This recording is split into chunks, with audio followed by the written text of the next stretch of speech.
امام کی عمر ہے چھوٹی ساری، بھنگوڑے میں لیٹے ہوئے ہیں امام، اور امام کی حالت یہ ہے کہ آسمان کو تکے جا رہے ہیں، مسلسل ایک ٹک ٹکی سی بندی ہوئی ہے، امام پلکے نہیں جھپک رہے۔ جب خادمہ نے یہ منظر دیکھا تو گھبرا گئی، پریشان ہوئی اور آئی بنت رسول اللہ، لگتا ہے آپ کا بچہ بیمار ہے، آخری سانسیں چل رہی ہیں۔ تو جناب سیدہ نے پوچھا کیا ہوا؟ کیا امام حسن کی حالت یہ ہے کہ آسمان کو دیکھے جا رہے ہیں، نہ پلکے جھپک رہے ہیں؟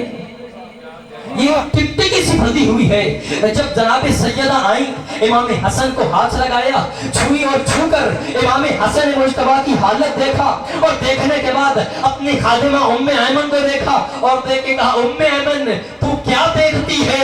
ان ابن الحسن قد یطالع لوح المحفوظ، یہ میرا بیٹا حسن پنگھوڑے میں لیٹے ہوئے لوح محفوظ کا مطالعہ کر رہا ہے۔ سبحان اللہ، نعرہ تکبیر،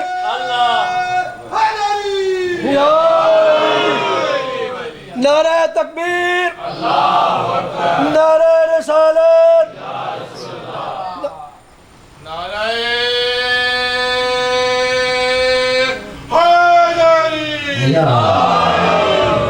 ان ابن الحسن قد یطالع لوح المحفوظ، یہ پنگھوڑے میں لیٹے ہوئے لوح محفوظ کا مطالعہ کر رہا ہے۔ تو یہ بچپنے میں بھی اللہ علم دے کے بھیجتا ہے، بچپن میں ہو جوانی میں ہو، ان کے علم میں کوئی فرق نظر نہیں آتا۔ کیوں؟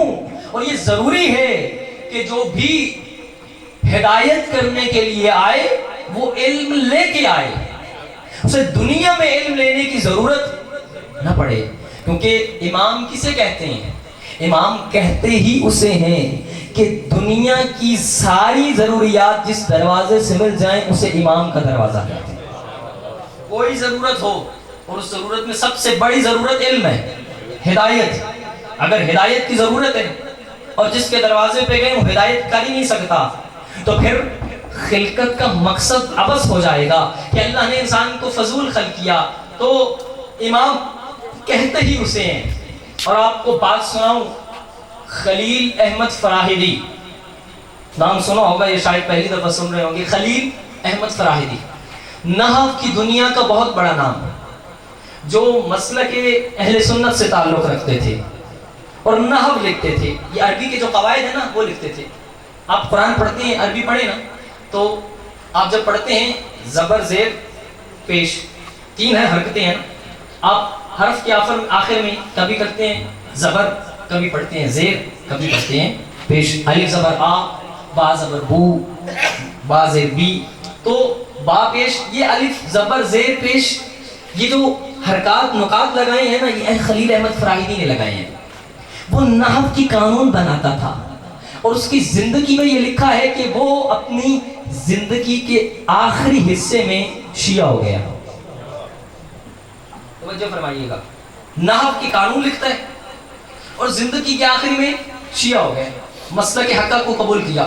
تو پوچھنے والوں نے پوچھا بندہ خدا، تیرا کام تو نحو کے قانون لکھنا ہے اور تو ساری زندگی نحو کے قانون لکھتا رہا اور اپنی زندگی کے اختتام پہ تو شیعہ ہو گیا، اس کی وجہ کیا ہے؟ جب اس نے یہ کہا نا کہ اپنی زندگی کے اختتام میں شیعہ ہو گیا، وہ کہتے ہیں میں نے نحو کے قانون لکھے ہیں، لیکن پتہ ہے کیسے لکھے ہیں؟ میں جب بھی کوئی قانون لکھنے لگتا تھا میں دیکھتا تھا اسے علی کیسے پڑھتے ہیں۔ نعرہ حیدری۔ میں نے نحو کے قانون بنائے لیکن اپنے پاس سے نہیں، میں جب بھی عربی کے قانون بنانے لگتا میں دیکھتا کہ اسے علی کیسے پڑھتے ہیں، جیسے جیسے علی پڑھتے چلے جاتے اور میں قانون بناتا چلا جاتا، اور پھر جب میں نے علی کی ساری زندگی کا مطالعہ کر لیا، اور میں شیعہ اس لیے ہوا کیونکہ میں علی کی زندگی کا مطالعہ کرنے کے بعد اس نتیجے پہ پہنچا۔ کون سا نتیجہ؟ وہ نتیجہ دے کے کہتا ہے کہ احتیاج الناس الیہ واستغناؤہ عن الکل علی انہ دلیل علی انہ امام الکل۔ میں نے علی کی پوری زندگی کا مطالعہ کیا اور اس نتیجے پہ پہنچا کہ پوری کائنات کا علی کے دروازے پہ آ جانا اور علی کا کسی کے دروازے پہ نہ جانا اس بات کی دلیل ہے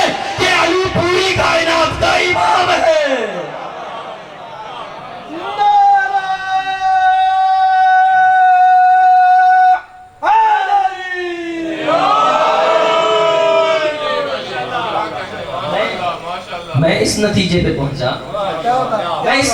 پہنچا کہ ساری دنیا کو میں نے دیکھا علی کے دروازے سے سوال کرتے ہوئے، جسے جب بھی ضرورت پڑی علی کے دروازے پہ سوال کرتا ہوا نظر آیا، لیکن میں نے علی کو کبھی کسی سے سوال کرتے نہیں دیکھا۔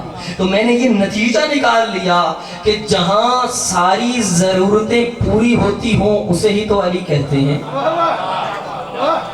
اور یہ حق کا امام ہوتا ہی وہ ہے جس سے ساری ضرورتیں پوری ہو جائیں۔ اس دروازے سے سوالوں کے جواب ملتے ہیں۔ تو سوال کیا ہے کہ اس گھر کا بچہ ہو تو بھی عالم، اس گھر کا جوان ہو تو بھی عالم، اس گھر کا بڑھاپے پہ قدم رکھے تو بھی عالم۔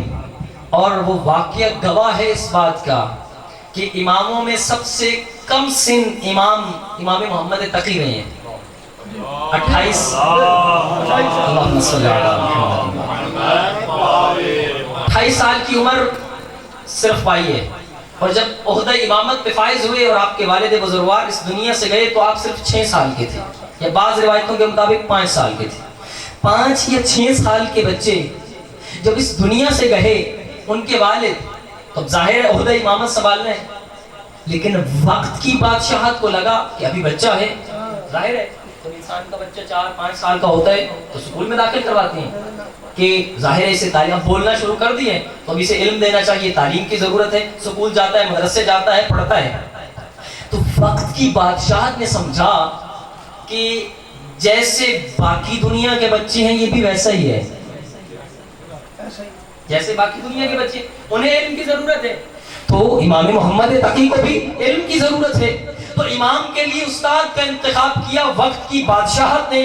عباسی خلفاء نے کہا کہ محمد تقی چھوٹے ہیں، انہیں ابھی علم کی ضرورت ہے، انہیں تعلیم کی ضرورت ہے، ایک استاد کا بندوبست کیا جائے۔ امام محمد تقی کے لیے استاد کا انتخاب کیا گیا۔ اپنے وقت کا بہت بڑا فقیہ یحییٰ ابن اقسم کا اہتمام کیا کہ یہ امام کو پڑھائے گا روزانہ اور پڑھ کے چلا جائے گا۔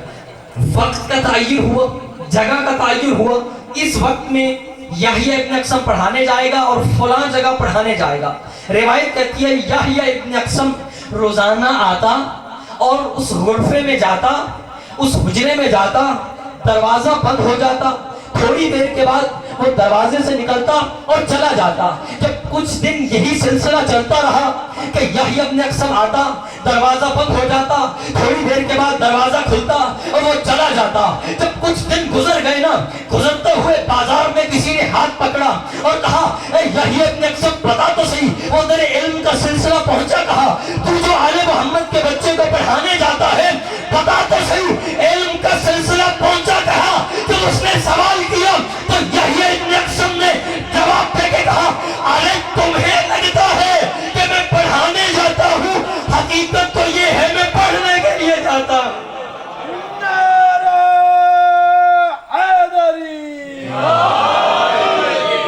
پڑھنے جاتا ہے، کیا بات! تمہیں لگتا ہے میں پڑھانے کے لیے جاتا ہوں، حقیقت تو یہ ہے کہ میں پڑھنے کے لیے جاتا ہوں۔ اور ایک دن جب دروازہ کھولا گیا، مسند استادی پہ محمد تقی بیٹھے تھے، سامنے زانوئے ادب طے کر کے اپنے وقت کا بہت بڑا فقیہ یحییٰ ابن اقسم شاگرد بن کے بیٹھا ہے اور علم لے رہا ہے۔ اور پھر وہ خود کہتا ہے ابھی جو اتنے دن گزر گئے ابھی تو سورہ فاتحہ کی تفسیر بھی مکمل نہیں ہوئی۔